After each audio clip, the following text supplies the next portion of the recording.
Why you're tired and why rest isn't fixing it. Most people think they're tired because they're doing too much. They assume exhaustion comes from work, pressure, responsibility, or lack of rest.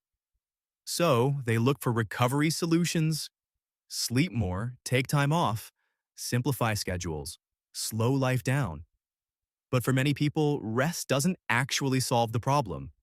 They rest and still feel depleted. They unplug and come back just as drained as before. That's because the source of exhaustion isn't effort, it's engagement, emotional engagement that never resolves, conversations that should have ended earlier, explanations that didn't change anything, managing reactions that were never your responsibility in the first place. You're not tired because life is demanding. You're tired because your nervous system is constantly activated with no closure.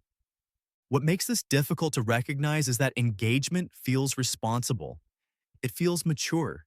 It feels like handling things instead of avoiding them. In the moment, it even feels stabilizing.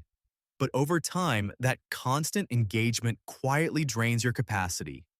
This episode is about understanding how that happens, why your system keeps choosing engagement automatically, and why stepping back feels wrong even when it's the healthiest option. What energy drain actually is. Energy drain isn't a personality issue and it isn't about being sensitive or introverted. It's physiological. Every time you engage emotionally, your nervous system mobilizes resources. Attention narrows, cognitive load increases, muscle tone shifts, stress hormones activate, emotional regulation capacity is consumed. This happens automatically. You don't decide to spend energy, it happens the moment engagement begins. And your nervous system doesn't distinguish between a serious confrontation and a subtle comment that irritated you. It doesn't distinguish between a real argument and one you're replaying internally. To the nervous system, engagement is engagement, and engagement costs energy. The real issue isn't engagement itself, it's engagement without resolution. When nothing completes, nothing settles. The system stays activated over time. That sustained activation becomes exhaustion. Not because you're weak, but because your body was never designed to stay online indefinitely without closure. Why engagement feels necessary. If engagement drains energy, why does it feel unavoidable? Because engagement is tied to safety learning. At some point, often early, your nervous system learned that engaging reduced risk of disconnection, risk of disapproval, risk of unpredictability. Doing something felt safer than doing nothing. So the system built habits around explaining, clarifying, responding quickly, fixing, smoothing tension, and managing reactions. Not because these behaviors worked long term, but because they reduced anxiety in the moment. Over time, engagement became the nervous system's default regulation strategy. This is a critical distinction. Most energy-draining behaviors are not communication strategies. They are anxiety regulation strategies. They temporarily calm the system while training long-term depletion. Eventually, tired becomes baseline, not because life is too hard, but because your system never gets permission to stand down. The cost of just responding. One of the most common drains comes from something that seems harmless. Responding. You tell yourself you'll just answer so it doesn't escalate. You'll just explain so they understand. You'll just respond so you're not ignoring it. But the nervous system records something very specific. Engagement happened, energy was spent, and nothing resolved. That teaches the system that resolution requires more engagement, not less. So next time you engage faster, you stay engaged longer. Silence begins to feel dangerous.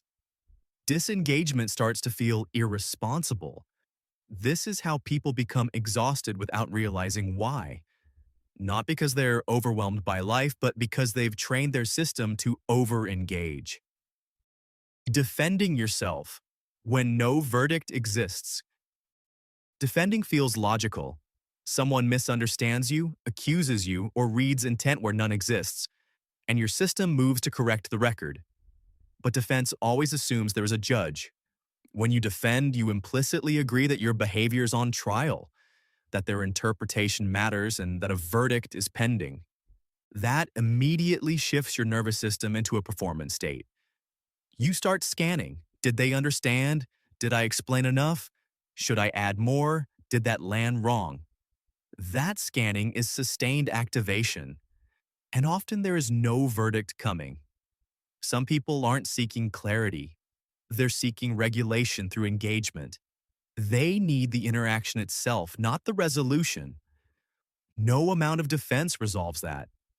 Your system stays activated, waiting for a signal that never arrives. That's draining. Fixing what isn't yours to fix. Fixing is one of the most socially rewarded energy leaks. It looks helpful, responsible, and mature. But fixing other people's emotions, reactions, or dissatisfaction forces your system into constant output mode. You start tracking moods, needs, comfort levels, and emotional shifts. That creates a one-way flow of energy. And the deeper cost is this. Fixing teaches your nervous system that peace depends on other people changing. That's an unstable equation. It outsources your internal state. Every time something feels off, your system reaches outward instead of grounding inward. That's not connection. It's dependency disguised as care. Clarifying when nothing is actually unclear. Clarifying feels polite and reasonable, but most clarifying isn't about clarity. It's about discomfort tolerance. Someone reacts or misreads something, and instead of allowing that reaction to exist, you try to smooth the moment. Your nervous system learns that ambiguity is dangerous, misunderstanding must be corrected immediately, and discomfort requires action. That creates constant vigilance. The system stays alert, scanning for things to fix or clarify. Sometimes clarity is useful, but clarity driven by anxiety doesn't resolve anything. It just keeps the system activated. Managing reactions instead of making decisions. This is where energy loss compounds. Instead of asking what your decision actually is, you start predicting reactions. How will this land? How will they respond? How do I minimize fallout? Your brain runs simulations and hypothetical futures. Prediction is expensive. It keeps the system activated without resolution. Energy drains rapidly when you live in hypothetical space instead of present moment choice. Nothing settles because nothing has actually happened yet. The illusion of control. Engagement feels like control because you're doing something. Responding, adjusting, explaining creates activity, and activity temporarily soothes anxiety. But real control reduces activation. Engagement-based control increases it. The nervous system mistakes activity for stability, so it keeps choosing engagement even when it's costly. This is why silence feels threatening.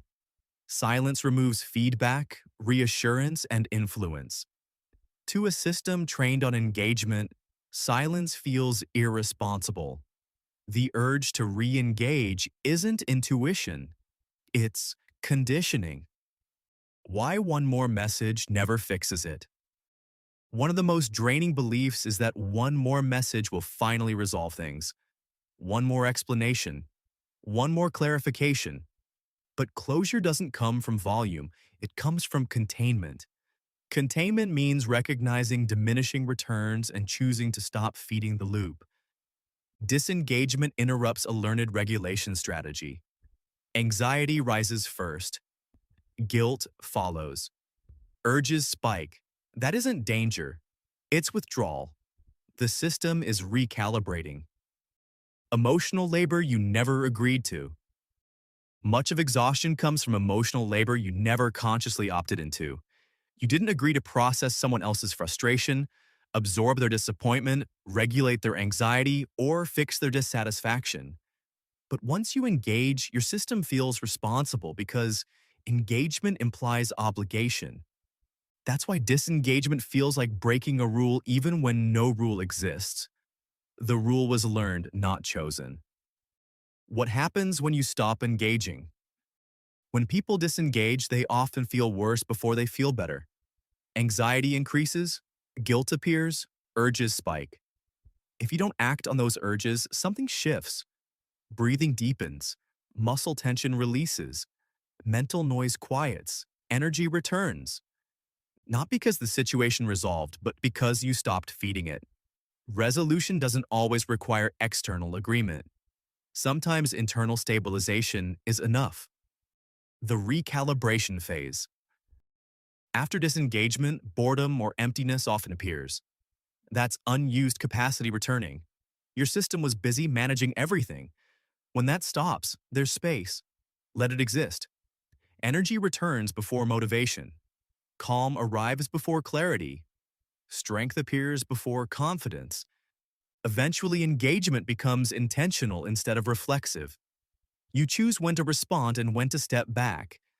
And because your energy is no longer leaking constantly, engagement stops feeling exhausting. Strength is selectivity. The strongest people aren't handling more. They're engaging less.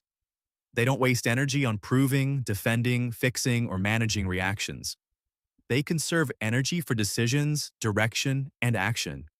You're not obligated to engage with everything that activates you. Activation is information, not instruction. Energy is finite. When you protect it, your life reorganizes, not through force, but through conservation. Strength isn't about how much you can handle, it's about how little you waste. Thank you for watching. This is MindStickz,